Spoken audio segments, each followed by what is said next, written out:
Hello everyone, welcome. Glad to see a pretty full house, and I hope it might even get more full. My name is Susan Roller from PA10th District Network, and I am one on the steering committee. We're very glad to welcome you to our school board forum and excited to hear our keynote speaker and panel. We will have an extended time for questions and answers at the end of the program. You all have index cards and pencils. One question per card, please, and that is that's your opportunity to participate. We would appreciate legible handwriting, and we'll collect after each speaker. If you have a question, raise your hand, and someone will come and pick up your card. Okay? Thank you very much. In the meantime, I'd like to introduce George and turn over the program to him. George Scott teaches a variety of courses at Messiah College as an adjunct professor. After growing up in South Central Pennsylvania, he graduated from Georgetown University's School of Foreign Service and served 20 years in active duty as an Army intelligence officer in postings around the world. Since then, he has worked in the federal government, state government, and private sector. He is an ordained Lutheran pastor who served local congregations for over a decade. George, it's all in your hands.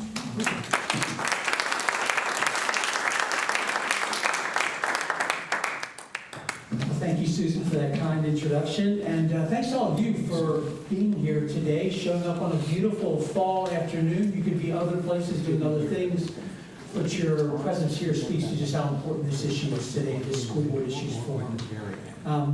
Before we begin, I want to thank Central Penn College. I know we've got a couple of folks here from the staff who set up everything, so we thank them for opening up their space. Thanks to the entire Pennsylvania 10th District Network for your continuing work to advocate for the issues that are important to our society, to our communities, to our family. And thank you especially to all of our speakers who are taking the time to be here today to share their expertise, their personal experiences. It's a great panel, and I think hopefully you're looking forward to hearing from all of them as much as I am.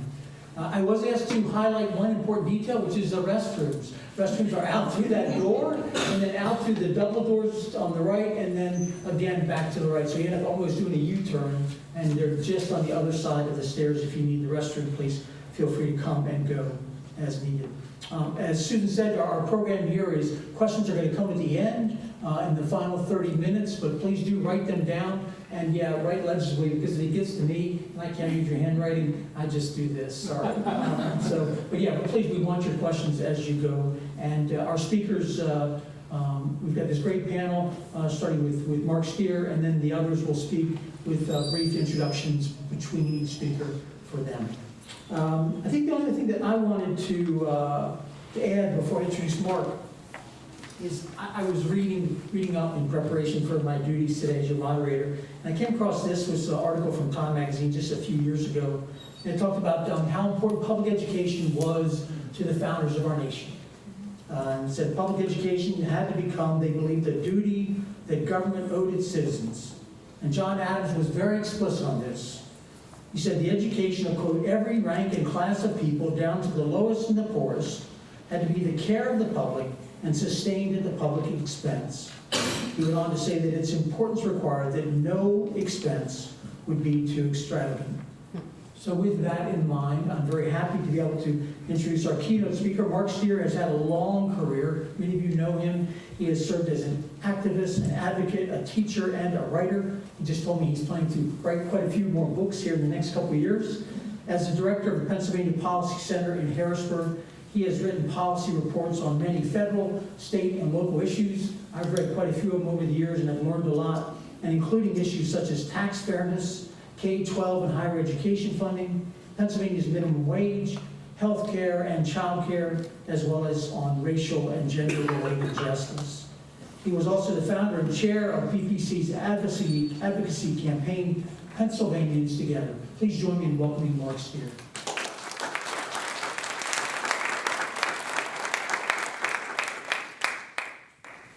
Thanks very much, George, and thank you for inviting me to speak today. I'm very happy to be here. Let's see if I can make this open. There we go.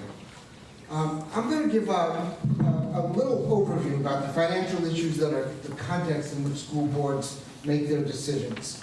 And I assume that many of you are going to be aware of the general contours of what I'm going to say. I'm sure you've heard that Judge Jubileer ruled in 2023 that the way we fund our schools is unconstitutional. I imagine many of you who've thought about this issue have known for a long time that it was fundamentally immoral, the way we fund our schools. And I'm going to just give a little context about how great that problem is, and some of the steps that are being taken to resolve the problem, and some of the opportunities we have and some of the barriers we have to actually fully addressing the problem in our state. Okay, so why do we have a problem? I'm going to tell you why, and then I'm going to look at some numbers that show you how deep the problem is. From the 1970s to today, the state share of K-12 funding has dropped dramatically. In 1972, 50% of funding for K-12 education came from the state. Now it's about 32 to 33%. It may be a little bit higher because of what we did last year, but it's no more than about 33.5%. And that's far below the national average of 48%. That's one problem with the state. The other problem with the state is for many years, state funding for schools was totally chaotic, which is another way of saying totally political. In the about 25 years up through 2014, funding for school districts only went through a formula that had some rational basis for 3 of those years, or 4 of those years. That was during Governor Rendell's end of his first term into his second term.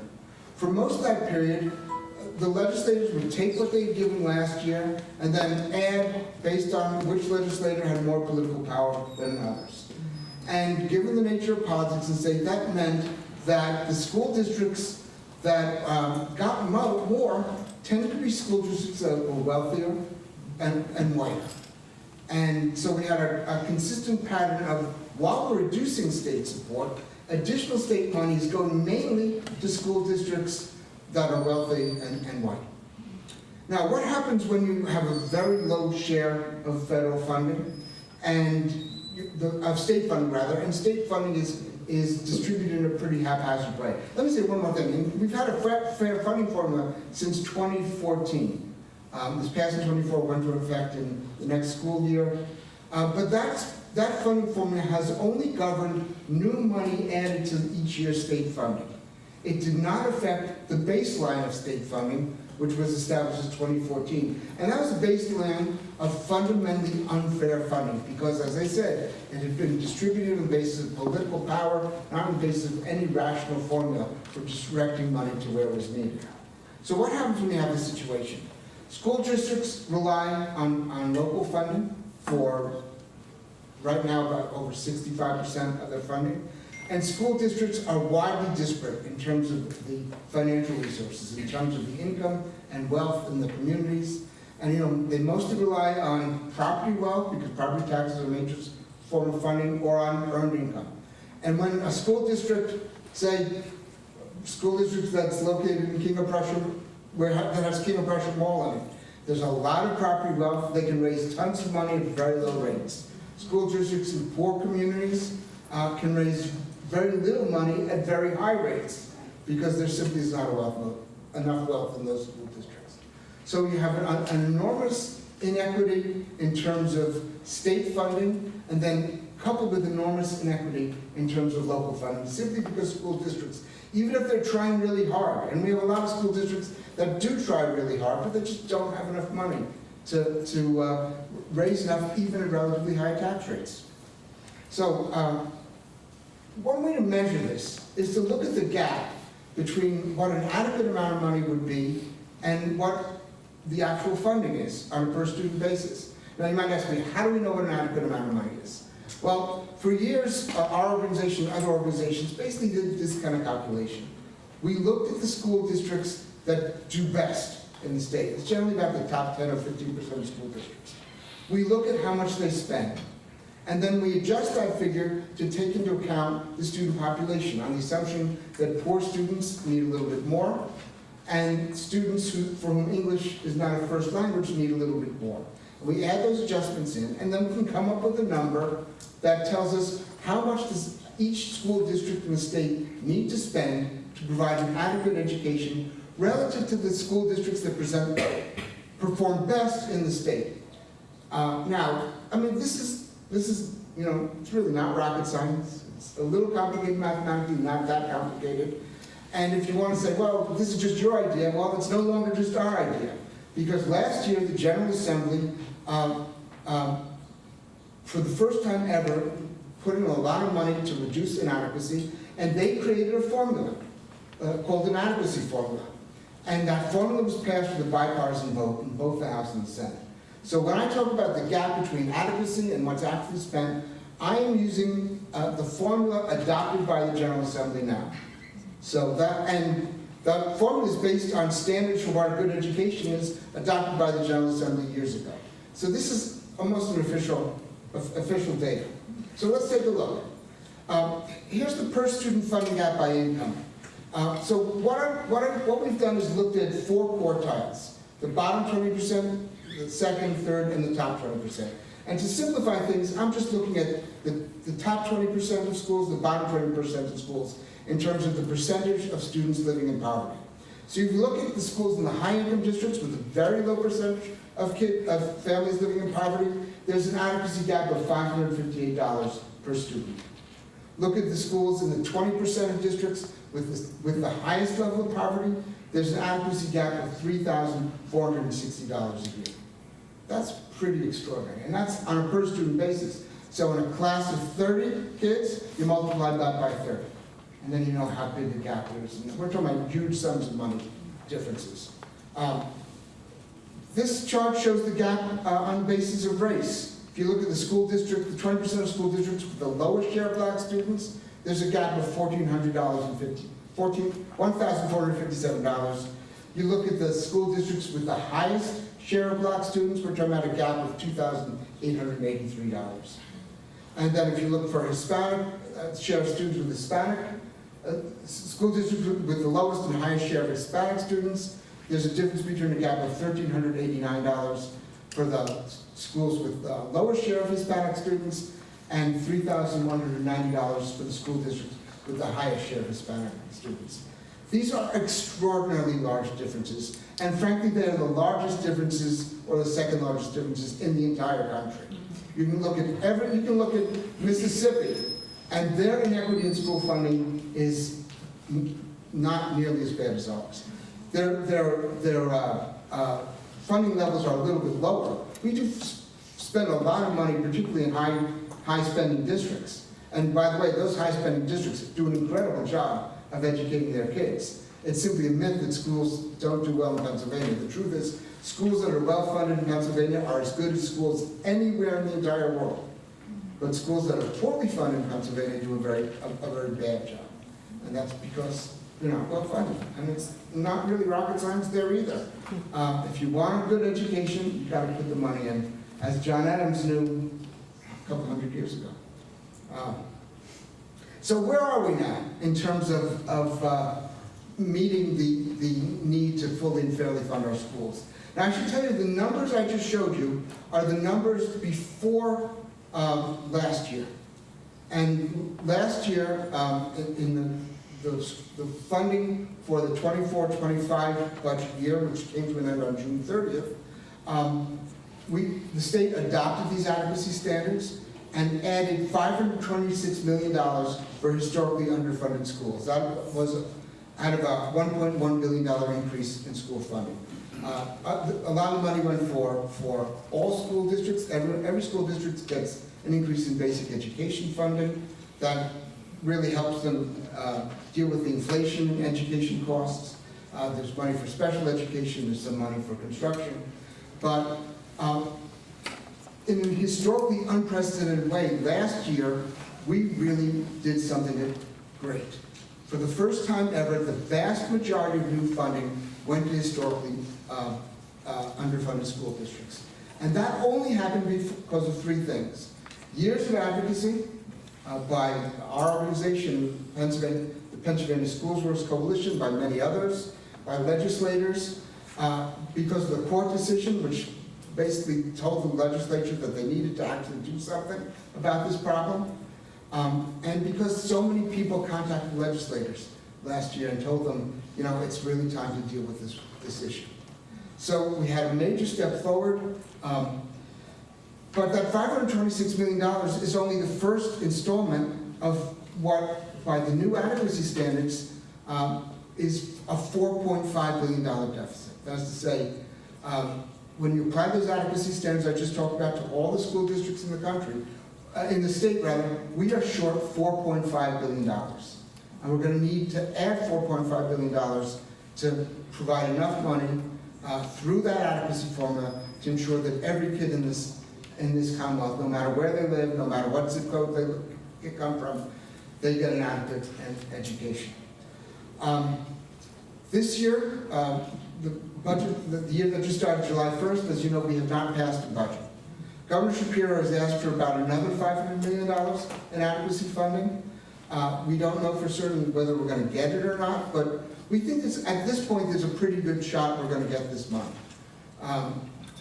You know, I hear scuttlebutt about the budget, and we keep hearing education's okay. They're fighting about other stuff. Frankly, I'm not sure that they're fighting about anything really all that important at this point anymore. Now that we took public transportation off the table in an inadequate way, in my view, there are no real big issues left. But it hasn't been passed yet. But here's the problem I see coming forward.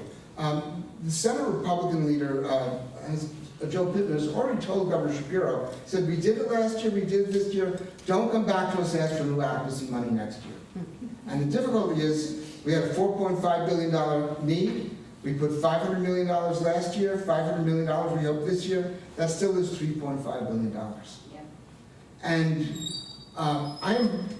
while I think we have the political pressure to move in this direction, we're coming up against a very big problem, which is a fiscal crisis. I'm not going to have time to talk about it in depth, but right now we are spending about $3 billion a year more than we take in revenues. Now, yes, how do we do that? Well, because we had, 2 years ago, we had $13 billion in unspent COVID relief funds. And we're drawing that down. And at the rate we're drawing that down, we have 2 more years to do this deficit spending, and then we hit a wall. Then the surplus is gone. And you have a $3 to $4 billion surplus in the budget that we already have. You need another $3.5 billion to fully and fairly fund education. And then we still don't know what the effect of the huge, ugly reconciliation bill is going to have on the state. Our estimate is it's at least a cost of $1 billion a year in additional state funding. So we're going to have a situation where we need $7 billion a year in additional revenues. It's totally possible to do that. You could raise all that money without asking 60% or 70% of Pennsylvanians to pay $1 more, because we have such an upside-down tax system and tax rich people so little rather than poor people, we get all that money just by taxing rich people. Whether this General Assembly has the political will to do it, whether our governor has the political will to ask for it, however, is another question. And let me stop there.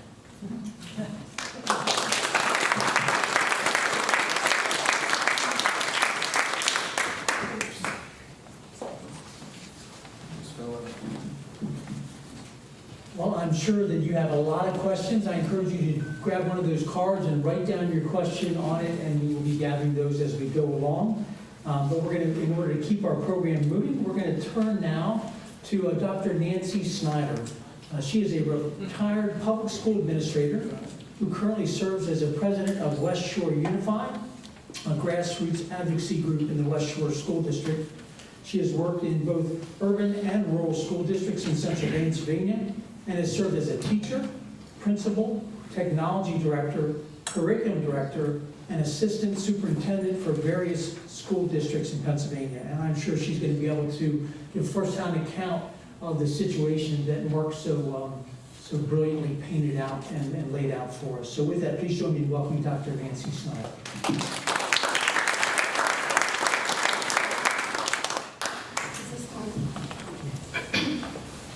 So I was asked to speak specifically about the roles of the administration and the school board. I could say a lot about the fiscal impact of what's happened in the state and how that affects even the relationships of the school board and the superintendent, but that's not why I'm here today, and I didn't prepare those remarks, and I've been retired, and I'd like to stay retired, so all of that. So I'm going to say some things today that are probably you already know. Probably everyone in this room has experiences with school districts, either as a student, as a parent, for sure as a taxpayer if you own any property.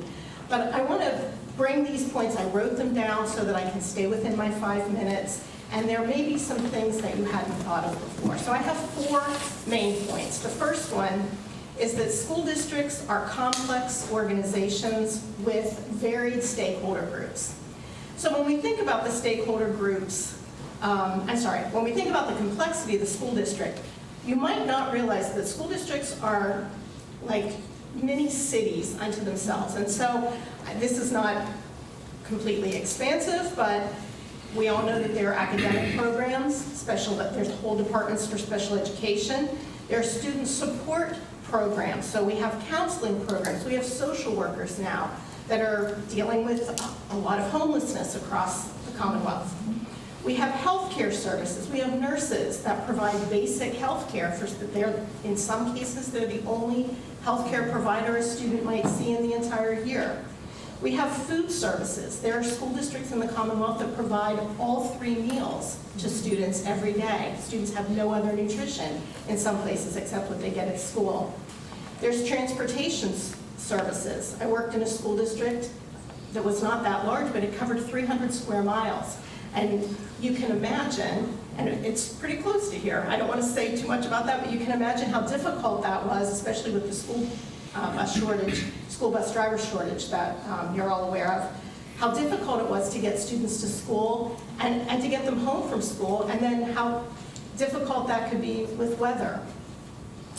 Athletics. So people love their athletics, and those are interrelated with other school districts, but there's also club sports in the community. Extracurricular activities, buildings and grounds, business and HR, and more recently, what's become more important is safety and security. And so some school districts even now hire their own police forces. And so when we talk about school districts, when I was younger, it was really just about learning, and now it's about so much more. In many cases, the school districts are filling the gap and providing basic services to students where there aren't others in the community. And then when we think about the stakeholder groups, so we all know that students are stakeholders, especially at the high school, and parents. We all know taxpayers are very vociferous stakeholders, but there are also athletes who in some cases change school districts to further their athletic possibilities. There are business leaders who have an investment and a concern for whether or not we'll have a workforce that can support their industries. We have higher education partners, and that's become even more of a concern recently because so many students are not going to college, and so the impact post-high school is affecting higher ed. Community organizations, some that just use our facilities and others who want to coordinate with us, and other surrounding school districts too. So you might not think of them as stakeholders, but we all share one applicant pool. And so we have to think very carefully about who's paying how much, because we don't want any one school district to take all the applicants. We also have to coordinate with each other. What's become more popular recently is consortium projects, where a few school districts might get together to offer higher academic offerings for students because we can't all afford to have AP French, for example. Okay, and in rural areas, the school district may be the largest employer, and so that adds another dynamic where we have school districts that is also an employer for all of these people who have a lot of opinions about what's happening there. So the first point, school districts are complex. The second point is school districts are highly regulated. So we had a presentation about the funding, and nothing that was said is within the control of any school district. Schools are agencies of the Commonwealth. I've heard some people erroneously say in the past that schools are sovereign, and they are not. They do not have a king, and they do not get to make their own decisions about much of anything. They are not independent. Schools are agencies of our Commonwealth, and they are regulated by the Department of Education, and we are part of the Department of Education. We are not our own entity. There's also the federal government. So the federal government, you may know the history of this, but they increased their funding to public schools in 1965 as part of the Elementary and Secondary Education Act. And this money was dedicated in part to improving equal access to education. But with that funding came the strings then and the regulation, and because you're getting federal money, you have to do all of these things that the federal government wants you to do. And it's not just things, it's also laws. In addition to PBE, districts are also subject to the laws of the Commonwealth regarding all of those departments I talked about: transportation, health, finance, labor, and even the environment. I know more about sewage treatment plants. I never went to college for that, but I know a lot about it now. And local school boards are responsible for their own policies, but none of these policies can supersede the law. And so school districts have to have a lot of information about what's in the law in order to help provide those policies. I'm getting down to 30 seconds. Okay. In PA, school boards are elected representatives of the community and should reflect the collective community values. They should not just reflect the single values of each individual school board member. And is my time up? Should I stop? Okay. Can I take a minute? Okay.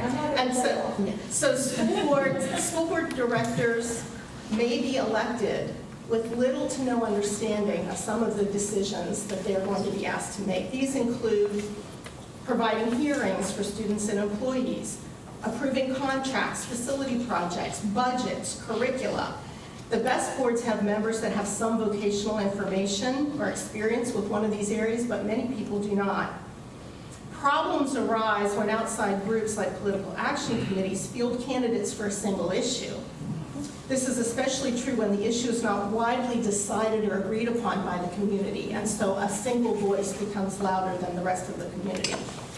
Also, school board members are not paid, and many are surprised by the amount of time they will be asked to commit to serving on a school board. And finally, I'll say this really fast. Administrators are hired by boards to manage districts. The superintendent and assistant superintendent are directly supervised by the board. Their evaluations must be publicly available and are publicly posted on their websites, district websites. In functioning boards, the superintendent acts as the 10th member of the board, although that superintendent is not voting. Successful boards work to ensure trust among themselves, the administration, and the community. They value the experience of the administration and look to the administrators to make recommendations for their deliberations. The board president works with the superintendent to set goals and priorities for the district, as well as the agendas for each board meeting. And again, I want to reiterate, this is in functioning boards. The board president should also be the one to contact board members who might be working in ways that are counter to good public service. So in closing, administrators, I thought I did a good job with what I did. Administrators and school board members are most successful when they focus on responsibly and ethically leading the district, effective planning and governance, and public school advocacy.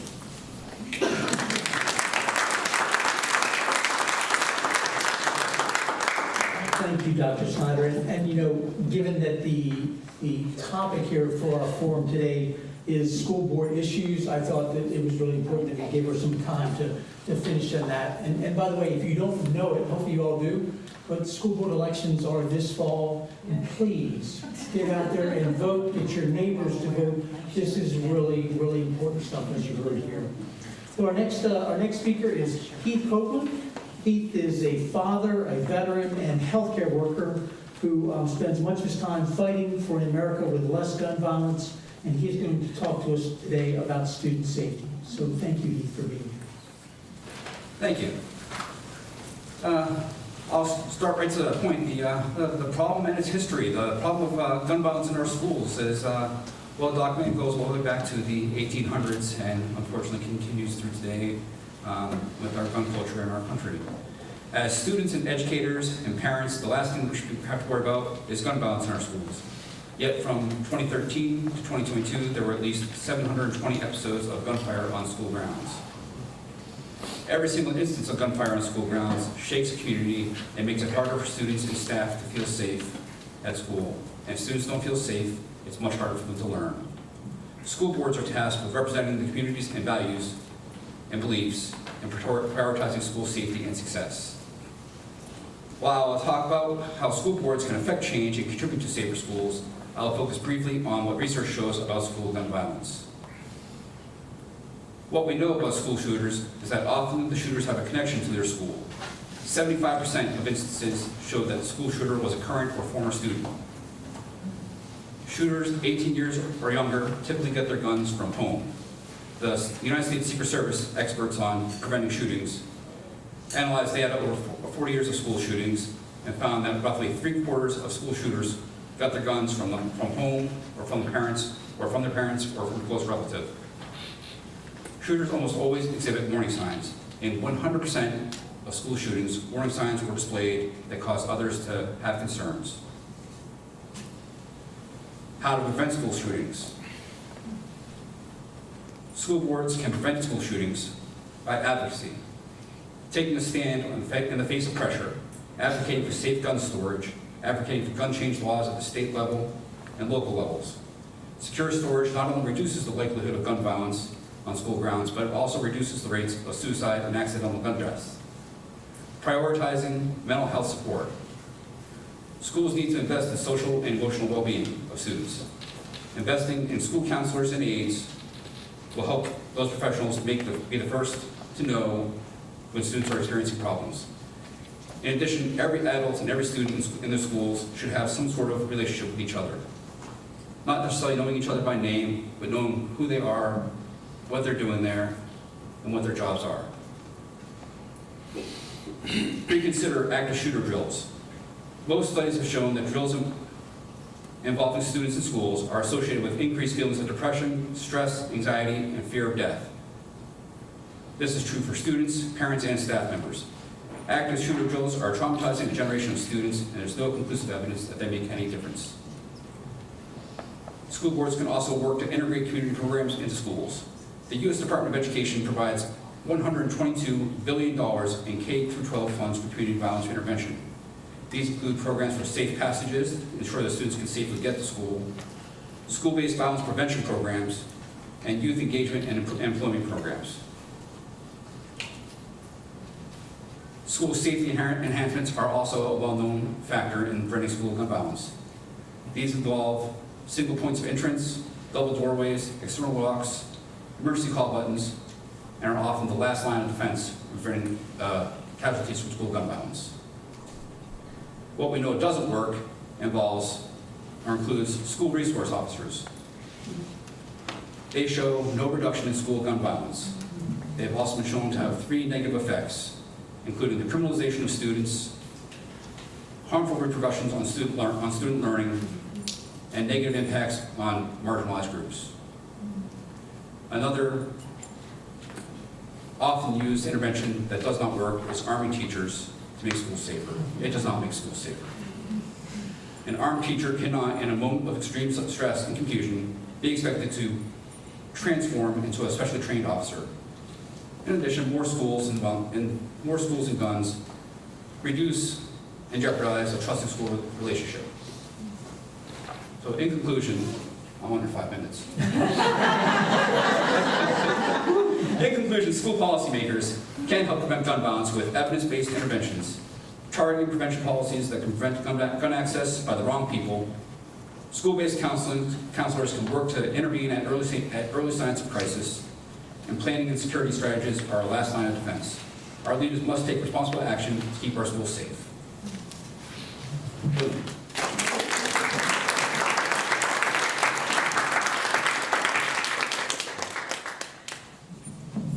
Because you're so wonderful in your use of time. Do we have any brief thoughts by other panel members about the school safety issue that he just talked about? And for me, the first reaction I heard was when you talked about arming teachers. As someone who spent 20 years on active duty in the military, I find that idea incredulous that people think that's a solution. But it is, if you propose that. But It's been proposed. There has been actual legislation that has been proposed. I'm a 6th grade teacher. I often lose my badge or put my papers down. So, I mean, to me, if that law would pass Pennsylvania, I'm done. Because we've also had several teachers, like, we can't get the materials that we need for our students. We then have to fund our own guns and bullets. I mean, it has been a question, along those lines. But it has been proposed in Pennsylvania, and it has been defeated, thankfully. I'm speaking as an individual myself here, but I started teaching prior to Cowan, and so I've seen the transition. We have to have school intruder drills almost monthly. We have different acronyms, and it is my least favorite day when I have to talk to 6th graders about what we would do to barricade a door and to counter if an intruder were to get into the building. But it is a reality of today and our times. And it used to be, I can remember very vividly Sandy Hook, and having there were reports and along those lines, and we had presence in our buildings the following day. But it is a different mentality than it was 20, 25 years ago. thank you. Absolutely. Bullets, not bullets. Yeah, thank you for that perspective. That's an important one. Well, just a reminder, please, as we're going along here, write down your questions so that we can get those later on at the end for our Q&A session. And thank you, Heath, for those George? remarks. It was very insightful.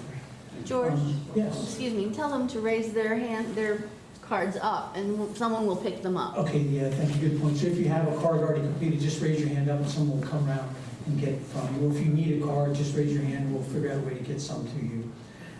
So with that, we're going to turn now and hear from Janelle Kayla Crossley on the issues related to student health. And Janelle is a sole advocate against school violence, specifically dealing with bullying, harassment, and discrimination here in central Pennsylvania and surrounding areas. Janelle is a former 2-time candidate for the Pennsylvania House of Representatives, and she's well known for her volunteer work throughout Cumberland County, as well as with the YWCA, Big Brothers Big Sisters, CASA, CYS, and other nonprofit 501c3 organizations. Please join me in welcoming Janelle.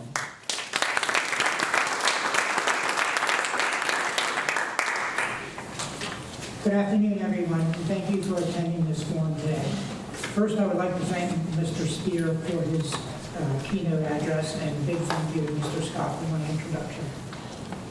Before we get on topic, I want to dedicate my presentation to a fellow advocate, a partner, a warden, who stood up for our students and parents here in central Pennsylvania, who was recently taken from us way too soon.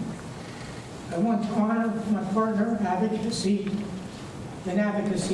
Shannon Selznick. Okay.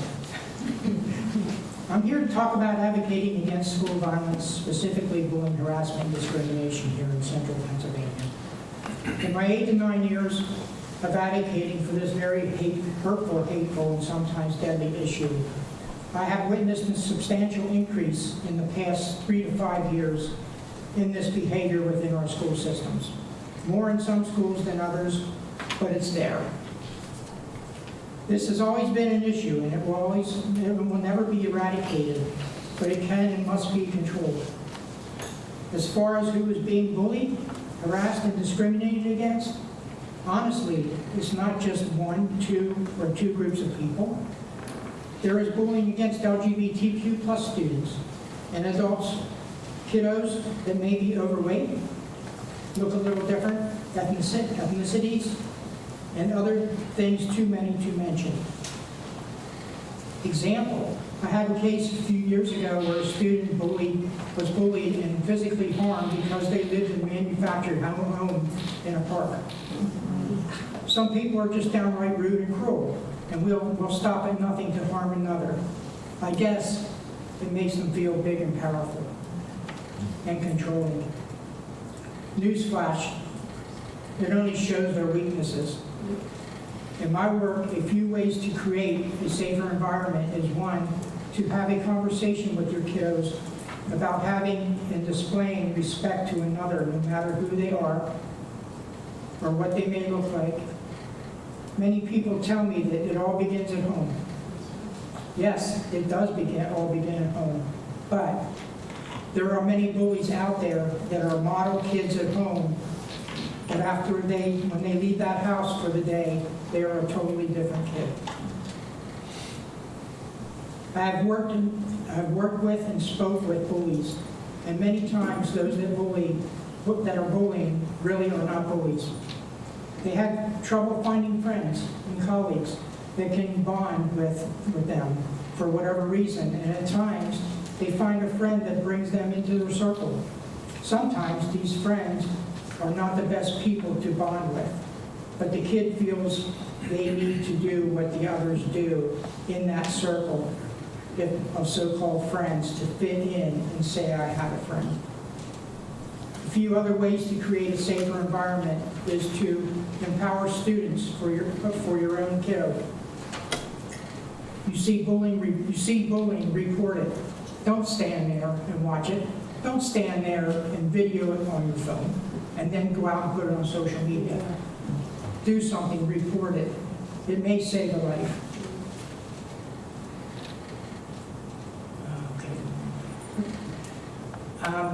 And that report, you can report that to, a safe person. If you're a student, have a safe person. Maybe it may be a teacher, it may be a principal. It could be a counselor, it could be anybody that you feel that's safe that you can go to report that issue to. And it's very important as a parent and or school staff to model a positive behavior. No one is ever born with hate, it is learned. And it's not only kids that bullies. It's teachers that bullies, it's principals that bullies, it's staff workers that bully, office people that bully. It's not just kids. After all these years, I have come to the conclusion from my work with our schools and school boards that once an issue is reported, much of the time, nothing is done about it. And many, if not most times, the victim is disciplined and not the perpetrator or perpetrators. I have come to the conclusion via my experience that in one-to-one or more contacts on cases I have served along with students and their parents and their guardians, that our schools are not upholding and enforcing their policies. They're not upholding and enforcing their policies. Every school is mandated to have a no bullying policy in Title IX policies with frequent updates every 3 years per PA law. Some of these policies have not been updated for many years. One I had seen was 11 years since last updated. As we all know, bullying, physically and mentally, is a very dangerous act that not only affects and causes harm to our students, but to parents and staff alike. Bullying affects the health, both physical and mental, for our students in many ways. Few of these ways is poor attendance, very little to no socialization, at school or at home, report or resort to self-harm. I've had clients and students that resorted to cutting themselves. I've had students that were thinking about suicide. Falling grades is another one, and even inevitable suicide, as I just mentioned. Our schools must step it up and uphold and enforce their policies. A law, policy, and/or procedure is only as good as its enforcement. Our school boards must be sure to hold our schools accountable for not upholding and enforcing our policies. This is not happening in most cases. I personally attend school board meetings in various schools, and my experience is in many cases, the board members are not listening nor caring of what the public is speaking on. I have witnessed so many times where the board will cut the person off that is speaking. This has happened to myself. I could go on for days of my experiences in work serving those that have reported incidents and nothing is being done, but my time here is limited. In saying that, in the up-and-coming election on November 4th, I ask each and every one of you to please, please, please research your candidates very thoroughly and look into the backgrounds the best you can and choose wisely. Our children's education is at stake here, as well as their health and well-being, as those that endure these acts of violence will carry that with them for their entire life. This is not politics, nor should it be. It's about electing a public servant that will work for the people, students, parents, and the community to enhance the education of our children and to keep our schools safe. Very important. Our schools are to be the second safest place for our kids. But in many instances, it's the only safe place for our kids because their homes are not. If you leave here with any kind of thing, memories, think of that. I know, I experienced it firsthand and left for dead many times. If you have any questions for me, we will have a Q&A at the end after this meeting. If I would, I'd like to add something, if I may. We all are aware that our schools are dealing with funding issues, as Mark said. And a huge part of that, from my vantage point, has to do with bullying, harassment, and discrimination, with nothing being done about it. Parents are deciding to remove their kiddos from public schools into charter schools. I let them know they need to do what is best for their children. The increase in school violence is costing our schools approximately $10,000 to $18,000 per student that is removed from public schools to charter schools. When working with clients, I provide them with 3 options, with number 1 being a must. We as a team meet with school officials. 2, you have the choice to remove your kiddo from public school. 3, we enter into legal counsel. About 40% of my clients consider removing their kiddos from public school, although clients are beginning to seek legal counsel now. This year alone, I have participated in 5 hearings, all of which my clients were victorious. May I note, my services are free, no fees. My reward is the smile on the kiddo's face, and they thank you from their parents. Thank you. Thank you.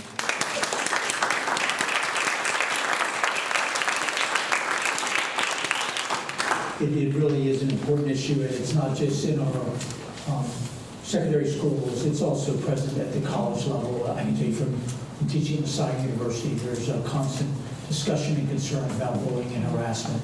So this is an issue that you need to pay more attention to. Thank you again, Janelle, for those heartfelt and deeply moving remarks. Next, I'd like to introduce Lori Lebo. I've known Lori for a number of years now, and she's quite a powerful force when she enters any conversation. She has spent decades as a newspaper reporter here in Pennsylvania.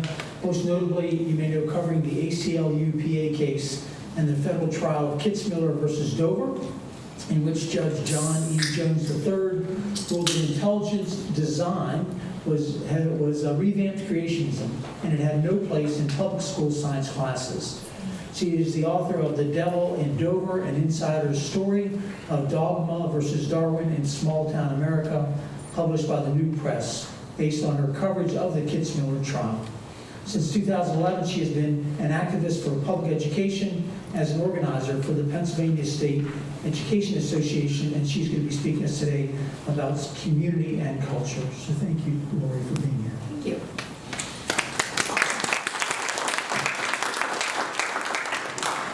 So how many people remember Kitzmiller v. Dover? Because it's, okay, all right, because it's been a while now. It actually has become history, which is really hard for me to wrap my brain. So, okay. So I'm going to talk about Kitzmiller and how we can use the lessons learned from that and apply it to what we're going through today. So, okay. So 20 years ago this week, actually this week, Kitzmiller v. Dover was taking place in a federal courtroom. constitutional test case in which intelligent design, the latest incarnation of creationism, was defeated. The goal, according to the school board members and the Christian law firm that pledged to represent them for free when they were inevitably sued, was to, quote, lead a revolution in evolution. Thanks to the collective work of parents, teachers, students, scientists, attorneys, pastors, Christians, and non-believers, Republicans and Democrats, and one courageous judge, the trial was won, and a pro-science, pro-public education school board was elected, which overturned the policy and prevented the case from being appealed. Because that's actually what the whole point was, to appeal that case all the way to the Supreme Court. Their actions kept what was merely revamped creationism from becoming embraced and adopted into public school science curriculums across the country. As plaintiff Barry Callahan said at the time, the irony was delicious. The revolution in evolution was thwarted by the democratic process. Today, the attacks on our schools have gotten worse. They're coming so fast and furious and from so many different directions that sometimes, honestly, I feel like it makes Kitzmiller seem a bit quaint. Here in South Central Pennsylvania, we were especially hit hard in 2023 when many of our local school boards were taken over by candidates fueled by Christian nationalism and led by groups with deep pockets like Moms for Liberty and the PA Economic Growth PAC and Take Back Our Schools PAC. And it was no coincidence that these campaigns came 1 year before the presidential race. From the federal, state, and local level, groups like the Heritage Foundation and Jeffrey Yaz and Betsy DeVos and their organizations, they've been using culture war battles like racist book bans, mask policies, bathrooms, sports, and pronoun policies to divide us at the expense of our students. They want to foster distrust of our public schools and our teachers and educators. And in many ways, they have been successful at that. And they want to get rid of public sector unions because we are vital advocates for our schools. The ultimate goal is to cripple and destroy public ed and bust our unions so that the corporations and religious institutions can further profit from our tax dollars and the education of our kids. Because they've never seen a tax dollar that they didn't think belonged to them. And they've never seen a kid who they didn't think they could make money off their backs. So now I'd like to pause here and reflect on book bans, especially the one that was defeated in Central New York, which was, by the way, the largest, Penn called it the largest book ban ever in the country. So we should have known that we were headed down a very dark path when a significant segment of the population cheered for banning books. I mean, because I thought that all of us living in a democratic society agreed that book bans were the tools of fascist nations. The anti-LGBTQ model policies, they came from the Independence Law Center, which has ties to the Family Research Council, which was on Project 2025's advisory board. They've also been designated a hate group by the Southern Poverty Law Center. Not only are these policies cruel to vulnerable students, but they're also, and this sometimes gets forgotten, a total waste of taxpayer dollars, of energy and commitment to strengthening our schools and educating all our children. And if you've sat through some recent school board meetings, you'll notice that board members with an agenda aren't interested in understanding the issue so much and the mundane matters of efficient governance for the benefit of all students, staff, and taxpayers. Meanwhile, the richest man in our state, billionaire Jeffrey Yaz, continues to funnel money to organizations working to elect candidates. And this year he's doing, and I know you probably all know about this, he's doing what Elon Musk tried to do in Wisconsin. And Yaz knows the Supreme Court is the last strong defense against his plan to defund and privatize schools. He's already spent $1.25 million routing money through the Students First and Commonwealth Partners PACs to mislead voters with deceptive mailers and ads about the state Supreme Court judicial retention. Now, I'm not going to repeat what the mailers say. I just urge you that if you care about public education, and then you do the exact opposite of what those mailers say. All right? So vote yes to retain. is the correct way.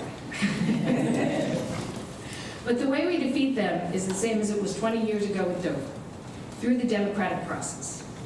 Even the worst policies, and sometimes this gets overlooked, even the worst policies can be overturned with a pro-public education school board, and recalls are made at the ballot box. There's cause for optimism in some of our school board races around here, including Dover, which, by the way, was once again taken over by religious extremists with an agenda. PSEA members, I'm going to talk about good PSEA what I do. PSE members who are teachers and educators, the woman beside me, have recommended candidates in 16 school board races in this region. They were interviewed and asked questions about their support of public schools, union rights, as well as the welfare of students in education. And there are a lot of wonderful people in the community working hard to support these campaigns where there have been recommendations. So 3 things I'm going to ask you to do today to protect our schools. And number 1, find out who are these recommended candidates for the PSEA by going to schoolhouseballot.com to find out the recommended candidates where you live. Reach out to the campaigns that are pro-public ed and volunteer. Specifically, there's still time, volunteer to canvass, all right? Because research shows that canvassing has been shown to be the #1 way to persuade voters. And it's also, I will tell you, and I do a lot of canvassing, it's also something that a lot of people don't want to do. But once they start doing it, they realize just how important it is, and actually it's not as scary as it sounds. And finally, if you care about public ed, vote yes to retain.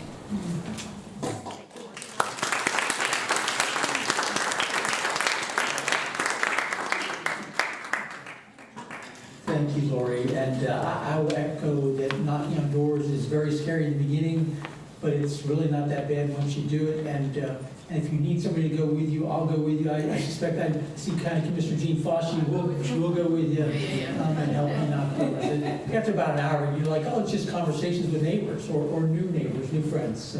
So thank you, Lori, for those insightful remarks. Next up, we have Carol Yanni. Carol is currently a 6th grade social studies teacher in Cumberland County. In her 25 years of teaching, she has taught elementary, middle, and high school. She is currently a member of the Pennsylvania State Education Association's board and the National Education Association Board of Directors, which represents 177,000 public school educators out of its offices in Washington, D.C. So, Carol, thank you for being here today with us. Thank you for having me. Probably Michael on the bio. So the PSEA, we have 177,000 members. The National Education Association has 3 million members. And in fact, this week I will be going to Washington, D.C. We go 3 times a year for our Super Week. And myself and 6 of my colleagues from the state, we visit the offices of all of our 17 House representatives and our 2 senators. And I am assigned to Representative Perry, Smucker, and Joyce. So I was asked to talk a little bit about how is curriculum created and curriculum completeness and accuracy. So before I start talking about that, I wanted to address, because I know it's been getting a lot of attention lately, about the dismantling the Department of Education and returning education to the states. And we've already heard a little bit about funding, but I want to focus a little bit about the Office of the Civil Rights for students, okay? So when the Department of Education was created in 1979, prior to that time, 1 in 5 children with disabilities, that includes children that are deaf or hearing, attended public schools. Today, 95% of students with disabilities attend public schools. Some other things that the Department of Civil Rights back in 1979, graduation rates for Blacks and Hispanics were roughly half of their white counterparts. The gap has not completely closed, but it has narrowed. And then also for students who attended post-secondary schools, women used to trail, but now more women attend post-secondary schools. So that's just a little bit of the impact. So dismantling the Department of Education should happen through an act of Congress. And our state representative, federal representative is a co-signer of the one bill that's currently in the House to do that. But the Civil Rights Office, protections against discrimination based on race, gender, and disability would be gutted. Some examples nationwide, since the administration has taken office, 17 states have sued to end protections for students with special needs. In the state of Florida, they are ending certificates of completion for students with disabilities, which then impacts their ability to get employment after graduation. So coming back to returning education in the states. Education is already in the states. Our states set the curriculum. So our state legislature passes K through 12 standards for the different subjects, for math, for science, for English language arts, etc. Then it is up to the individual school districts to pass the curriculum. Now, varies depending on the school district, but I know in my district, oftentimes you have a committee, bless you. Administrators they'll get teachers if they're looking for new curriculum and new textbooks, and they'll ask teachers to perhaps pilot, and perhaps textbook A, textbook B, textbook C.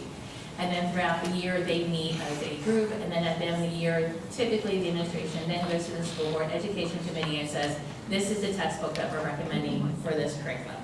Then the education committee, they discuss it, and then it is brought to the school board for a vote. So our school boards, our local school boards, are the ones who are passing the curriculum. And I know from my district, you can go on and you can see oftentimes what the standards are and what the materials are. So that makes a lot of sense. I was also asked to talk a little bit about relations among superintendents, administrators, school board directors, and teachers. A lot of it depends on your administrators and your school board. Where I currently teach, we have a good relationship with our current superintendent. That's not always been the case. There are some school board directors who are very receptive. They want to hear from us. They want to hear about our growing class sizes. They want to hear about some of the cuts and how that impacts our students. Some school board directors do not. So it depends. And I think if you attend a lot of your local school board meetings, you can kind of tell which school board directors are open and receptive to hearing from the teachers and which ones are not. The question was how to identify and ensure curriculum completeness, relevancy, and accuracy.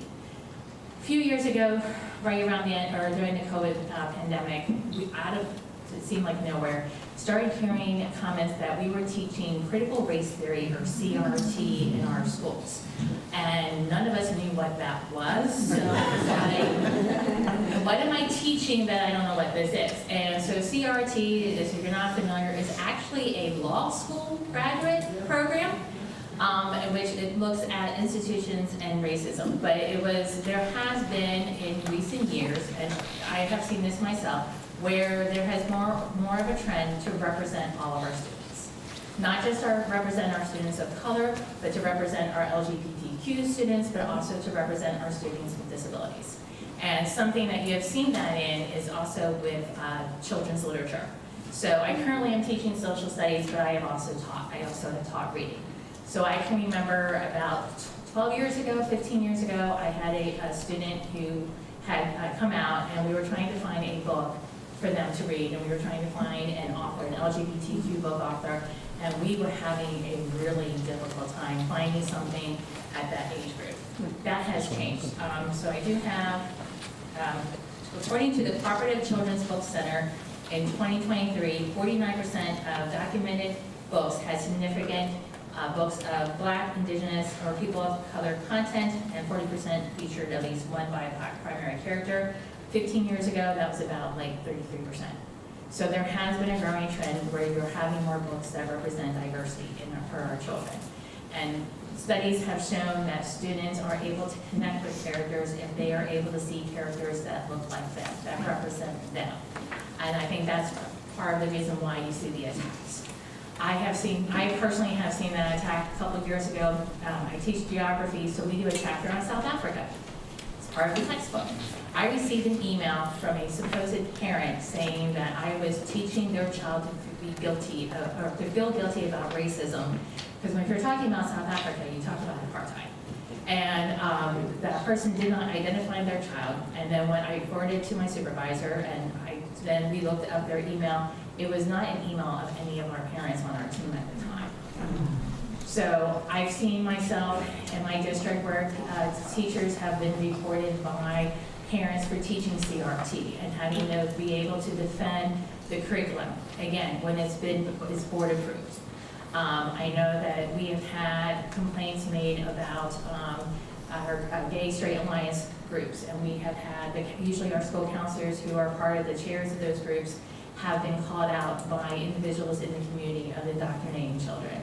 I know that in the central Pennsylvania, we've had librarians, I think it was Hempfield School District, East Hempfield, and in Lancaster, because some school districts have full books. I know that where I live, they pulled several books from the high school library. Myself and several others, we went to school board meetings trying to say, these are not part of our curriculum, these are for the students who are interested in the books, but yet the superintendent and the school board pulled those books.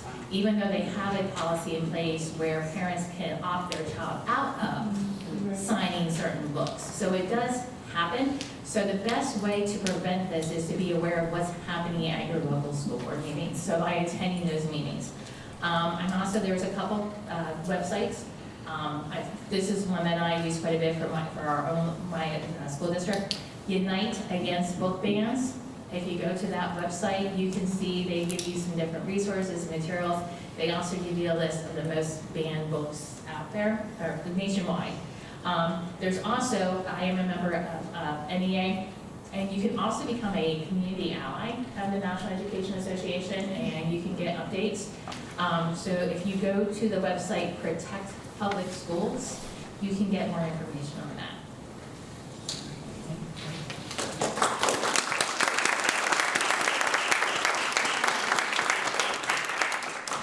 Thank you, Carol. That's really valuable information. My apologies for the numbers. I thought those looked a little low, but Well, that's PSA, but yeah. yeah. So I'm not at all surprised that the numbers are 3 million or more up at National for NEA. We're the largest union in the country Is that and the right? largest union in the state. I did not know. Oh, yeah, in the any of world, those things. yeah. I should have known that. Wow. So I think one of the most important points, attend your school board meeting, right? We've heard that more than once. We need to make sure we're doing that. And as I think Lori mentioned, the case of what happened in Central York with that school board, and then the ability to unseat it through the electoral process is really an amazing story. It got national attention. If you don't know about that, please take time to find out about that. Well, our last speaker today has a ground level point of view on all these issues. Lillian Tomaselli is a junior at Cedar Cliff High School, where she is taking a college level public speaking class at Harrisburg University. Lillian is highly involved with her school board, attending meetings monthly and volunteering with West Shore Students First. She hopes to earn a bachelor's degree in political science, go on to earn a Juris Doctorate in constitutional law, and eventually run for public office. Yeah. Lillian has a passion for public service and helping her community, and she's going to offer a student perspective today. So Lillian, thank you. Thank you. Good evening, members of the audience. I'm here to discuss the issues of censorship of resource materials in school and the impact this has on students. And before I do that, I will give a brief introduction on why I'm here today. I began attending school board meetings in the West Shore School District in November of 2024, and since then I have regularly attended meetings. Attending these meetings, I have witnessed the complicated nature of navigating proposed controversial board policies. When I disagreed with some of the policies at hand, I spoke to my school board and offered them my experiences and opinions. I am a first-hand account of what I discuss at my school board meetings, because I am a student that is either directly or indirectly affected by the decisions that my school board makes. Being a student involved with my community is something I have not taken lightly, and I will continue to address the issues at hand that affect every student. One of the issues that I'm passionate about is censorship in the classroom and library at school.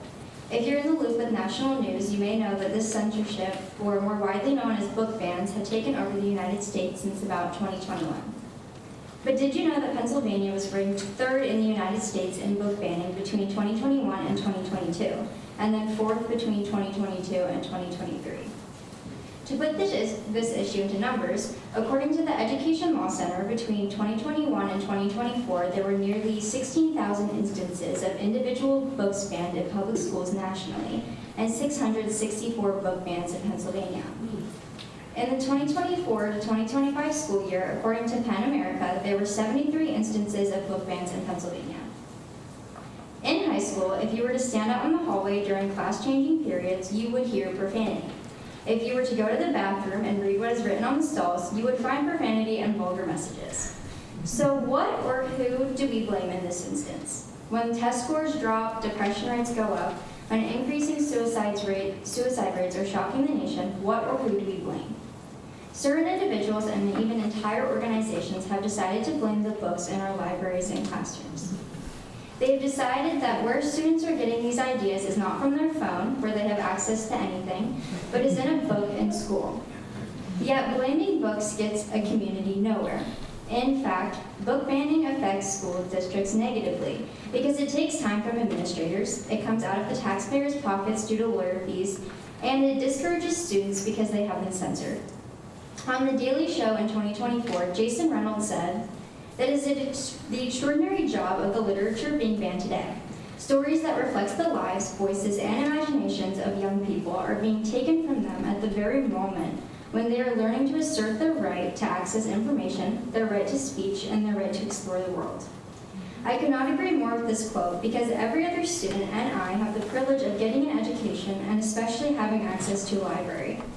In reality, school is not just about sitting in a classroom and learning. It is about engaging with what surrounds you. It is about being surrounded by people who are different from yourself. It is about finding a passion for things, whether that is a subject, a sport, or even reading. By robbing students of the freedom to read what engages them, it only hurts us, not helps us. It robs us of realizing that everyone has a voice and anyone can tell their story. It robs us of learning about the lives that are different from our own. That is why the issue of student censorship is so important to me, and is even more crucial than ever. I have been an avid reader since my grandpa taught me to read when I was 4 years old. Some of my favorite books have been challenged or banned across the United States. In 8th grade, I went to my school library to check out the book Speak by Lori Hulse Anderson. I read the book, and it was not just a fantastic read, but it was also inspiring. It was a story about a girl my age experiencing something traumatic before her freshman year, and finding her voice by the end of the story. I found that to be an inspiration for a girl that is young and at my age. According to the American Library Association, Speak has been banned 14 times across the United States. So finally, I ask you, who would students be if we could not obtain others' experiences through books or other resource materials? What would life be like if every story we read were the exact same? That is certainly a world I would not want to experience.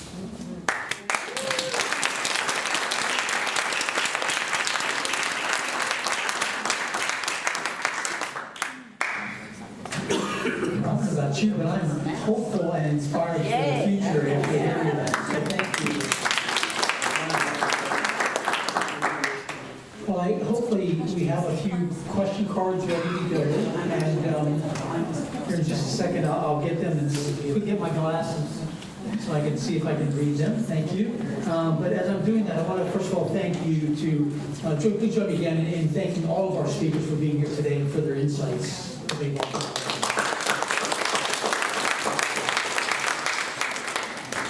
Thank you also, in case I forget to mention at the end, thank you all of you for being here today, taking the time. Hopefully you found it worthwhile. I know I have. I have been blessed by all the perspectives and the facts and the personal experiences. It's really remarkable. Okay, so I'm going to shuffle these up, just in case there's any stacked deck here. That would be impartial. And then what I'm going to do is I'm going to ask someone to help me keep track to make sure that every one of our speakers today gets at least one chance to talk on these questions. So starting with Mr. Stier. This is a question regarding clarification of advocacy funding. It says, you pointed out the levels of underfunding relative to the adequacy standard. How is the adequacy standard set, and what is the actual level? How is the adequacy standard set, and what is the actual level?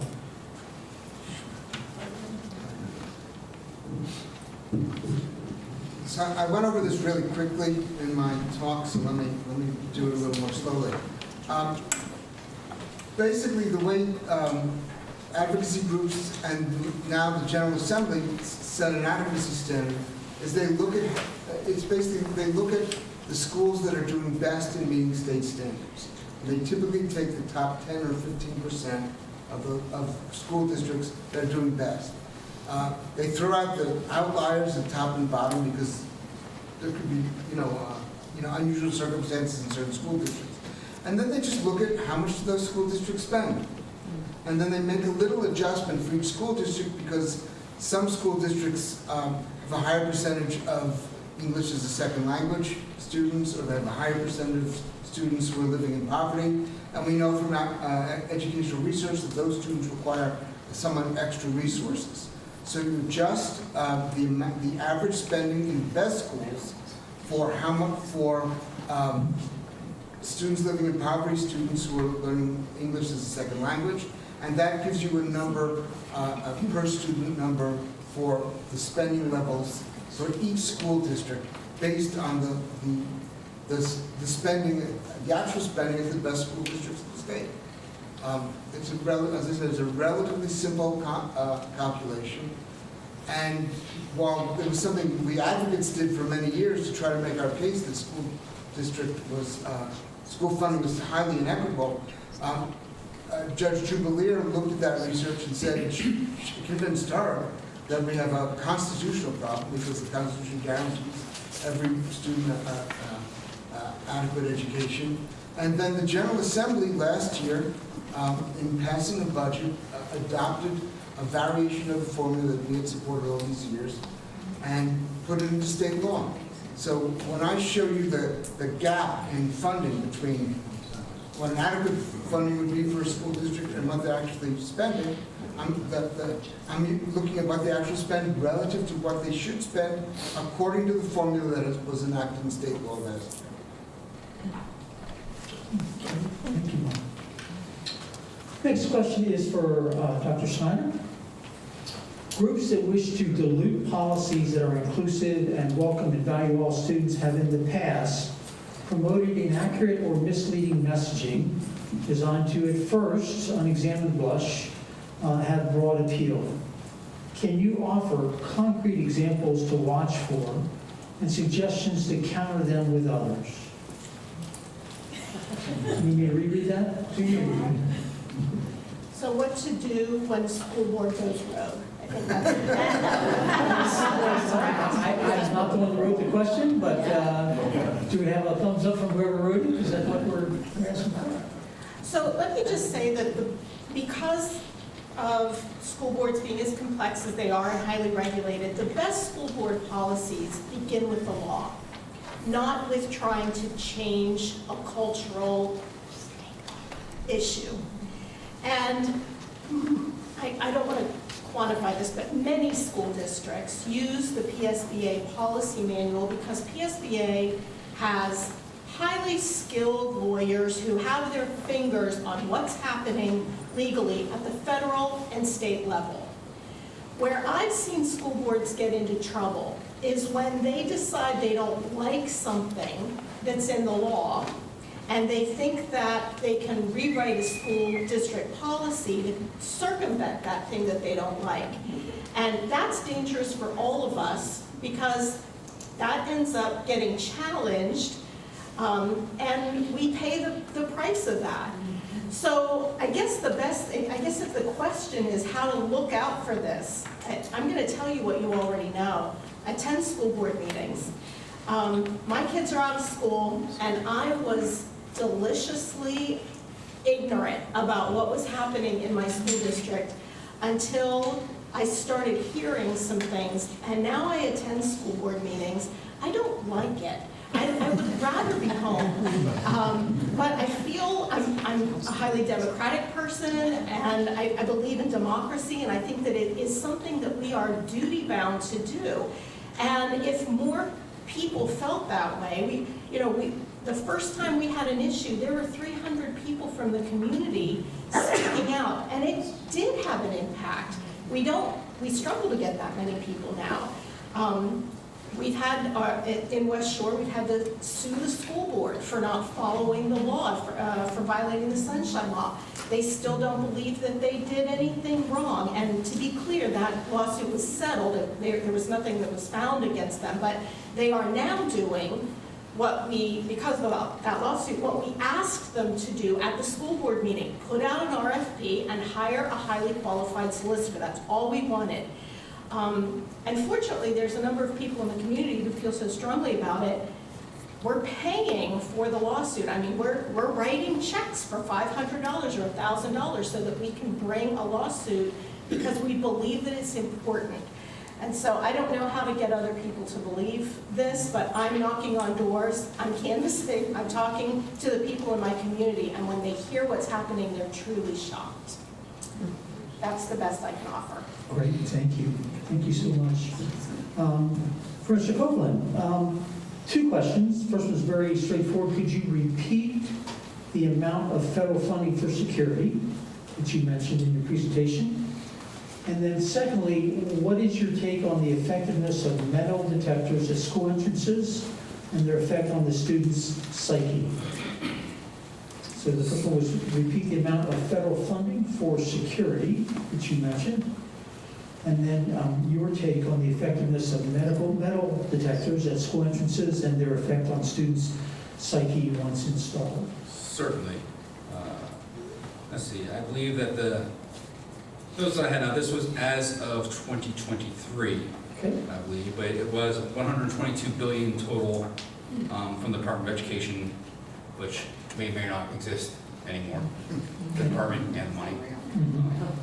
But yes, that money was there for to be allocated for, again, programs to help enhance overall safety at schools. Like I said, safe passage programs to allow for students to be able to get to school, whether that be safe bus routes for students that walk to school, having your school crossing guards, having safe avenues for them to be able to get to and from school, having violence intervention programs in the schools, whether that be increased counselors, help pay for student resource officers, which I talked about, and then also youth engagement and employment programs. That helps to pay for some school sports, after-school activities, busing, and things of that nature, and then also for opportunities for students to be able to work with student work programs. What was the second part? Second question was metal detectors. Yes. Yeah, metal detectors. Oh boy, metal detectors. Anybody here work at a school or work in the public sector? How often do you have stuff break? All the time. Does it get fixed right away? Okay, yeah, there you go. There's your school metal detectors. Great idea. Every time we have a school shooting, we immediately think of the quick fix, which is some kind of physical barrier to that shooting, enhancing our blocks, bulletproof glass, clear backpacks, metal detectors, things of that nature. And one thing we know, there we go. One thing we know about every single one of these is that they are going to fail. Not at your school, not at their school, but at some school, it's going to fail every single time. They are the last line of defense, and typically the most expensive line of defense. There's a better investment of money to be spent on counselors, education, advocating for safe gun storage, and gun education at home.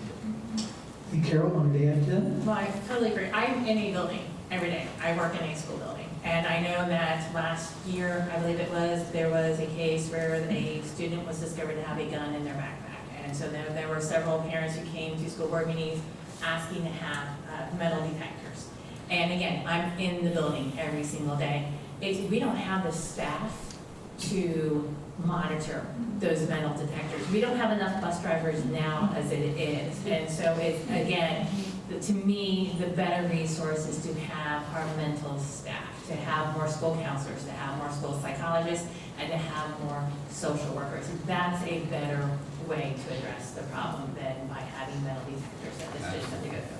I remember when that came up, I was researching the same thing, and unfortunately I can't remember the specific citation for it, but there was a school that had metal detectors, had a single point of entry, two key points that we talked about being great for school safety, and it took too long for students to get into the schools, so they dumped out school metal detectors. I work in a district where our high school has nearly around 3,000 students, I believe it is. So they're trying to get that many students into, I know I'm at a middle school and we have 1,300 kids, that we would be taking time away from instruction to have the students go through the metal detectors. So it's not viable. It's not. Great, thank you, thank you. This next question is for Janelle, although Lillian, I'm going to give you a heads up. I'm going to also be very interested in hearing your perspective on this as well. The question, Janelle, we'll start with you, is what is the line, if there is one, between normal, quote unquote, socialization / harassment versus dangerous hazing or bullying? Is it repetition? Is it violence? What is the line between normal socialization versus things that become dangerous? The difference is bullying is classified as something that is repetitive. It's something that you would do to another person to demean them, to hurt them, to harm them. And if you're told to stop, and you don't stop, it's kind of like a woman, people come up to us and, they try to make passes on us and we say stop, and you don't stop, there's a problem. So bullying's pretty much a repetitive thing. The way the law looks at it, that say I would go to Heath and I'd say, you got funny looking hair, just, or something to say, and I keep saying it. And I keep going after that, or I go after another issue that I can think of to kind of harm him and hurt him in a way. That's what I do. Please stop.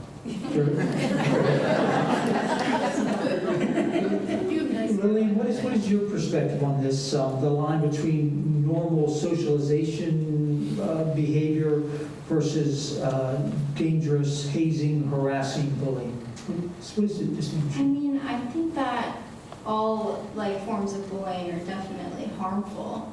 I think that what you say to someone affects them mentally, and it can eventually push them to not be in a good mental state at all. And then also physical, but they both result in harm. I think they're both a serious issue. Great, thank you. I'll say, only because I just watched it here this past week, the TV series Adolescence addresses this issue in a very powerful way. I won't go beyond that because I don't want to read it for you, but yeah, very, very eye-opening and shocking. So, next question is for Lori Lebo. Lori, and the question is on tax dollars. Oh boy, why are churches exempt from taxation, especially Christian churches? Well, not especially Christian churches, it's all churches. I'm reading the question. Right, I know, I'm just clarifying that. I mean, I think that applies to Satanists too, Yes. Why are they? The courts have interpreted it that way. I don't really know. I'm sorry. I can't answer this question, I certainly agree that what we've been seeing in the past several years, they have just completely ignored that separation of church and state. We know both in locally that people are campaigning in the churches directly with local candidates, but we also know that this is happening nationally. That people are standing up in the middle of churches and saying, look, here's who you vote for, you've got to vote for this person. And, it's frustrating, because they aren't paying taxes, but that is what we're seeing. And we're not in a place right now where we can really challenge that too easily. I'm actually going to jump in on this one because I have a little bit of knowledge of this as an ordained pastor. And I would say, from my perspective only, I think the issue here is less tax reform and more political behavior by churches and any worship organization. We have lived and had a tradition for many, many years of a separation of church and state principle, which is deeply enshrined in our body politic. And it's there for good reason, because our founding fathers recognized the dangers of going down a road where our government, whether it's federal or state, would be deciding what people should be doing in terms of worship. I think the danger we see going on right now is the repeal, or it's not the repeal really, but the walking away, the discarding the Johnson Amendment, which essentially said any church that advocates specifically for a candidate or a party, especially in the role of the preacher from the pulpit or in their public organizations, is violating the law. The Trump administration has essentially said that that should be ignored, and even before that, that has been ignored for many, many years by a large number of religious organizations, to include many in our area. And so I think that's a deep concern. Christian nationalism, I would say personally, is a deep concern. If you want to learn more, there's two books I'd recommend. One is by Barbara Tyler, who's the executive director of the Baptist Joint Commission on Liberty, Religious Liberty. She has a book on Christian nationalism, which I cannot recommend enough. And then there's also one, I cannot remember the author's name, but it's called The Violent Take It by Force, which goes a lot into explaining this movement as it exists now in our nation. So thanks, Lord, for trying to keep that one on for us. Thank you for clarifying. Yeah. For Carol, how do you feel about the Bible? Are schools still teaching it as a work of literature? The Bible. Yes. I'm not aware of any, I will say this, as a parent, and when the district where I live, a year and a half ago, when they pulled those books from the high school library, I checked, and the high school had several copies of the King James Bible, because one of the times that I had gone to a school board meeting, someone had said that they found that the Bible, or that the books that were pulled were not appropriate for students. So I had my daughter, who was a student at the time, sign out one of the King James Bibles, and I took it to the school board meeting, and I read from Leviticus and regarding Lot. And I will say this: I'm Christian, Presbyterian. So there is, in religion is taught. I know that in the world history classes, it's the differences between basically Christianity, Muslim, Hinduism. I mean, again, just like, because if you can't study world history, and the majority of the conflicts for the last thousands of years, many of them are due to religion. That is taught in that way, but the Bible is not taught necessarily as a literature example, if I'm being clear. I know that when I taught reading, I would encourage students to read, and they could bring in materials from home to read, and I would have students who would bring in their Bible to read. And that absolutely, that's fine. I would encourage them, because we were doing book reports, and sometimes the Bible didn't really connect with the book report format, but it's like you have that option to read. But I will also say that too, we have students who read the Quran. I mean, we have students who read the Torah. So that my only knowledge of it being taught is in your world history classes, the differences between the religion and along those lines, because it's part of history. Right. And I think, correct me if I'm wrong, we have educators here by the plethora here, there's nothing wrong with teaching about any book that's considered scripture or of any faith. It's a promotion of yes. it. Yeah. Okay, great. Thank you. Thank you for clarifying that. Okay, Mark, back to you. Can I say Yes, go ahead, sir. Please. And there's no prohibition against prayer in schools. Correct. There are a lot of exams I took where I said something like prayer beforehand because I haven't studied enough. You can do that, but the school teachers cannot lead prayers. Correct. So can I add to that? So in my building, we have a population of Muslim students, and because we have Diwali coming up this month, and then usually, depending on when but like February, March, we have Ramadan, and those students typically fast, and then they also pray. And so again, we cannot lead the students along those lines, but we set aside a place for any student who wishes to do so, and so the students can go and pray, so that way they are following their faith. Thank you. Thanks for that important point. I think many schools are doing that in our public education system. Mark, back to you for a question. It says in your slides, does adequate funding include funding for mental health care and or security?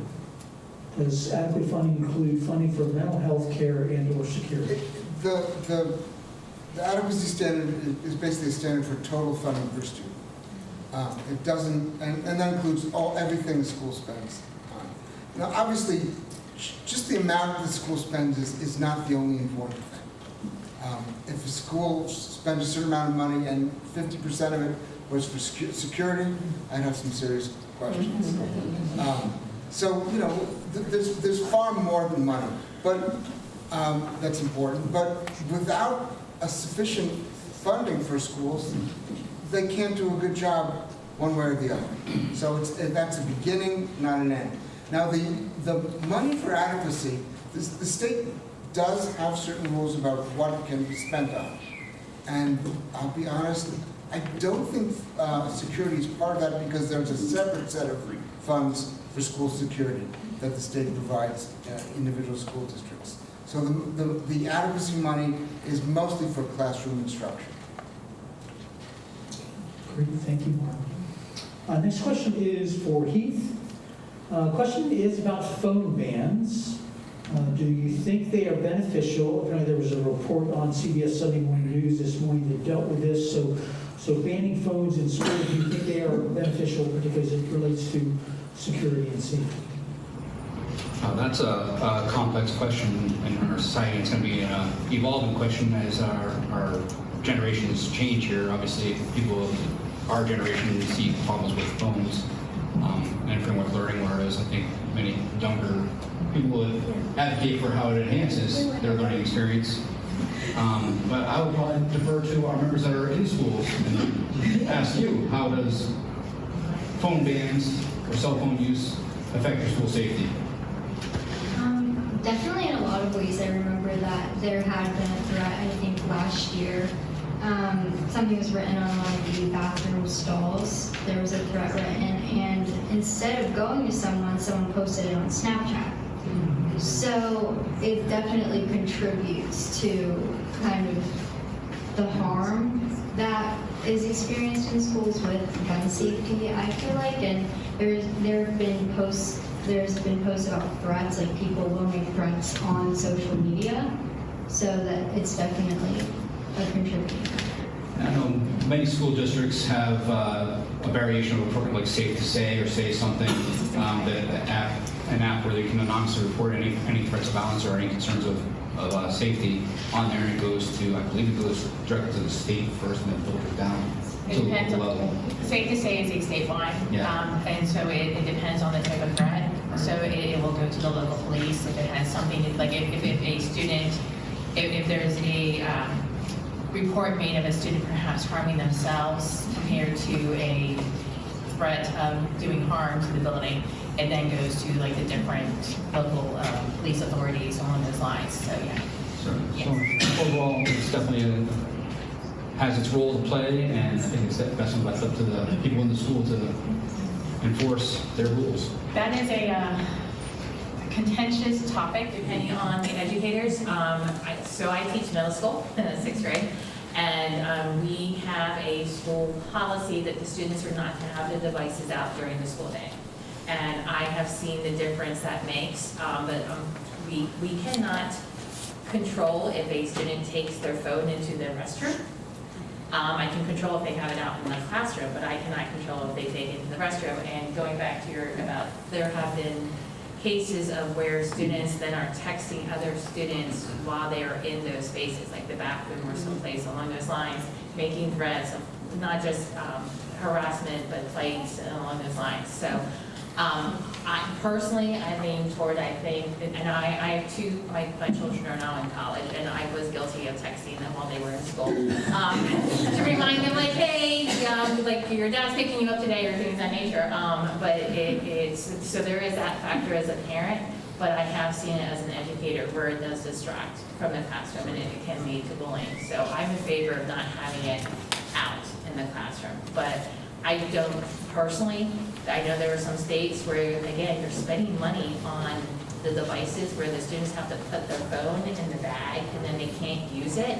Again, I'd rather have more mental health staff. I'd rather have more textbooks rather than a bag that the kids can't access their phone during the day. And I'm speaking as an individual for that, but I do think they have a place. Agreed. Thank you. Next question is for Dr. Snyder. Could you address the current and potential impact of voucher programs and charter schools on the funding of individual school districts and public education funding in general. And I recognize there's others here, including Mark, that may have insights on this. I was really hoping Susan Spicker was going to be here today to speak on this, but could you talk about the current and potential impact of voucher programs in charter schools on funding? So, yeah, I am not the best person to speak. So I'll speak as a former district employee and say that because we do not have fair funding when it comes to charter reimbursements, and actually they're not reimbursements, I call them that, some people call them that, but that money for charter schools comes right off of the subsidy that the state pays to you. That money never comes to the school district. It's not like we're writing checks back. It comes right off the top. I do wish Susan Spicker was here. She's a much better spokesperson on this issue. I don't know, Mark, if you want to speak to this, but I will say this, that cyber school education has been increasing over the years. I think most people agree that there should be some level of school choice and are fine that public cyber schools exist. The issue is that, in short, the way these are funded accounts in part for some of the costs that cyber schools do not incur.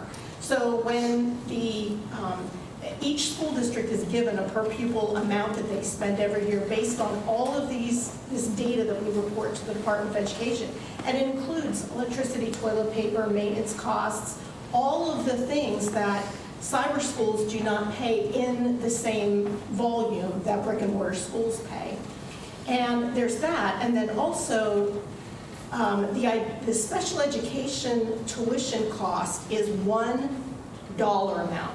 And special education costs are varied among students. So when we talk about special education, we're talking about everything from students who need a little bit of learning support and maybe go to a resource class for extra support with tests, all the way through students who are nonverbal, who might have a health aide with them during the day and have all kinds of OT and PT services. And those are not students who are attending cyber charter schools. And yet those dollars go to cyber charter schools at that level. And it is something that is impacting school districts and their ability to just afford basic, not just education, but also to maintain their buildings. Because when a student goes to a cyber charter school, that portion of their dollars for toilet paper, electricity, goes with them. It raises it for everybody else, and there's no increase in subsidy for those things. And so it's a recognized problem. The legislature, I think you can probably speak to this, has some indication that they would like to change that, but they have not. Sure, so there are two issues. One is cyber charters and then vouchers, but I'll speak the first and then say just a word about vouchers. And I think you did a really good job. Cyber charters, the way we fund them is entirely, it's crazy. It's not based on their cost of education. It's based on the cost of education in school districts where students come from. What we're calling for is a standard fee that cyber charters get per student, which would save school districts an awful lot of money, hundreds of millions of dollars. It looks like we're finally making a little progress. There's some Republicans who've looked at their own school district and said, hey, my school district's getting killed by all this money going to cyber charters, and we need to do something about it. Whether, given the political climate with all the divisions between Democrats and Republicans at the moment, between House and Senate, we can actually get a good cyber charter reform bill through this year, I don't know, but I think we're going to get something because, and I have to thank Susan Spicker, who's just a bulldog on this issue, in informing people about how serious the problem is. Now, on vouchers themselves, I wanted to actually point you to something on the Pennsylvania Policy Center blog. Susan Spicker and I wrote a piece called Why Pennsylvanians Should Reject Vouchers, published a couple of years ago. And it's very, very simple. Number one, there's evidence that vouchers, schools funded by vouchers actually don't do any better job than public school districts. That's number one. Number two, vouchers don't actually give parents choice. They give the schools, private schools, choice. Because the private schools in a voucher system can discriminate and do discriminate on the basis of race, religion, disability, all kinds of things. Another point we made, Most of the money from vouchers goes to kids who are already going to private schools, and that they tend to be high-income, kids from high-income families, because private schools are enormously expensive. So basically, a voucher system would subsidize rich kids to go to private schools, which they're already going to. Every dollar that goes to a voucher system is going to be taken away from our public schools. If kids want to go to public schools, parents want them, that's fine, but we should be supporting them. Mark, if I could, and Carol, come to you, just to clarify, when you say the schools, public schools that accept the vouchers do discriminate, I believe what, if I understand correctly, the discrimination is they're not required to accept the student. They choose. They can choose who they want. They're not required to accept any student. All the rules that we think should be part of public education do not apply to private schools. Oh, and one other thing, there's no accountability. Kids who go to get vouchers to go to private schools, we don't know how well they're doing. They're not taking standardized tests. There are no reports. There's very few reports on how they spend the money. And in states where there has been more accounting, we found an enormous amount of fraud and waste and abuse of public dollars. So it's just a bad idea. Now, I actually once designed a voucher system that would be fair, where you give more money to poor kids, and there'd be accounting, and there'd be they take tests. And I went to a Republican legislator and said, "Hey, how about this kind of voucher system?" He said, "No, that's not what we're interested in." Can I say one other thing about cyber charters? Yeah, go ahead, and then we'll come to you, Carol. So along with accountability, so cyber charter schools have their place, and I think that we probably all know kids who have done really well there. But if you go to the Future Ready Index, which is a publicly available website, you can look at the results for any public school in the Commonwealth. And if you look at some of the biggest ones, CCA is one that I follow, but there are many other examples. Their results are abysmal, and not just their test scores, their graduation rates, their attendance rates. So cyber education is a pretty poor choice for a lot of students, and many of them end up dropping out of cyber schools, returning to public schools. Their education becomes very fragmented. They end up not graduating on time. It's a huge problem. I think a lot of parents I shouldn't say a lot. Some parents take the path of least resistance when their children meet with obstacles in school. And rather than standing by them and trying to work through, all kids have challenges in school. Parents just take them out thinking it's going to be easier. And if any of you have been parents and have tried to get your kids to make the bed or pick up a wet towel from the floor and load the dishwasher, you know that kids do not listen to parents. And they don't do it when parents are nagging them to do their calculus homework either. And so I have just seen so many instances where taking kids out of public schools has had long-term irreparable harm for kids that is going unchecked. And then we can also talk about highly compensated CEOs of these managed schools as well, and how CCA is buying up a lot of property in Pittsburgh. And so talk to her.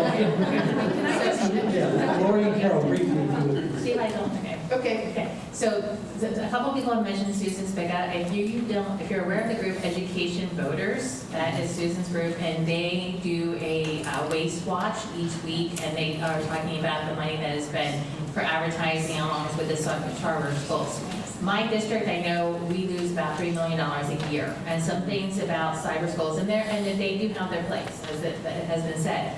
But oftentimes, if a student goes to a cyber school, and I see it in my classroom, they're there for a period of time, a couple of months, etc., because then they find out that it's not exactly, the money stays with the charter school, even if they come back to the public school.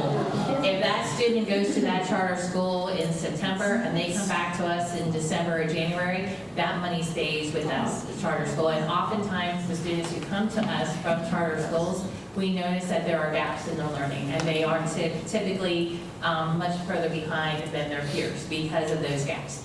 And then part of the reform is not just the amount, but there's also a wellness check, because we, as public educators, we are mandated reporters, and part of the provision was for the online cyber charters.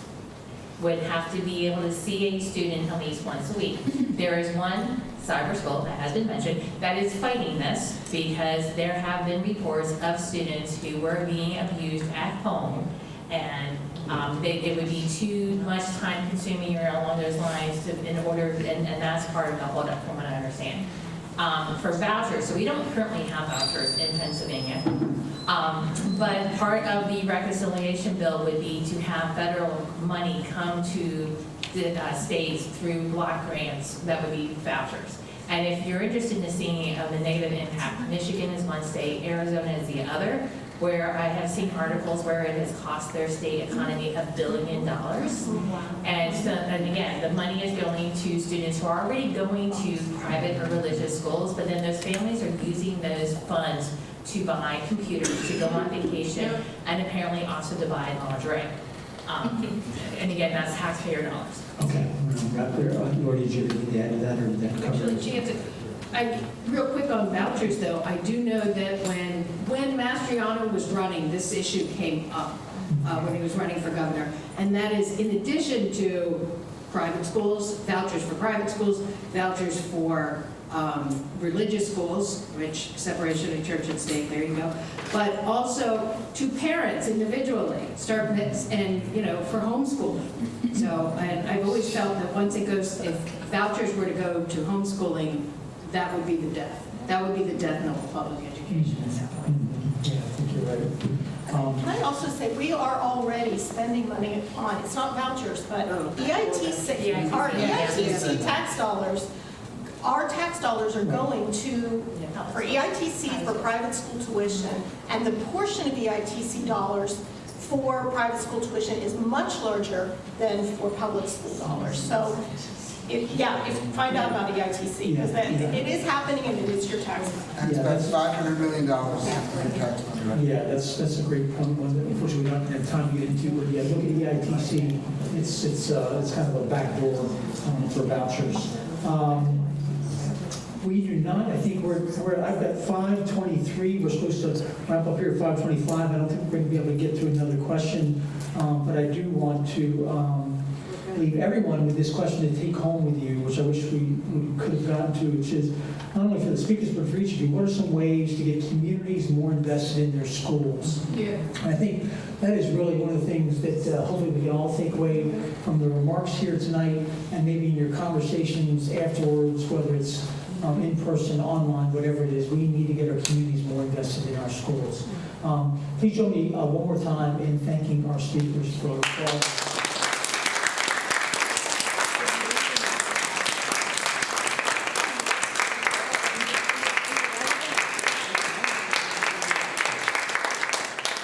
Two more notes before I turn it over to Susan Roller. First of all, is in case you didn't notice, Cumberland County Commissioner Gene Fauci was here until about 5 minutes ago.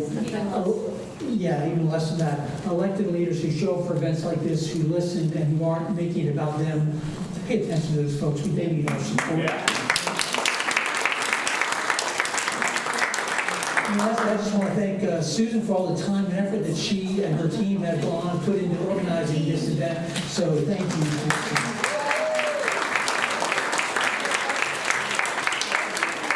The team to stand up. The team is a lot of us. Stand up. All our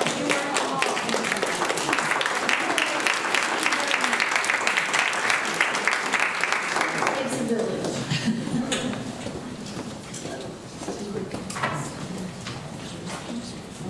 I just want to have a quick thank you to everyone.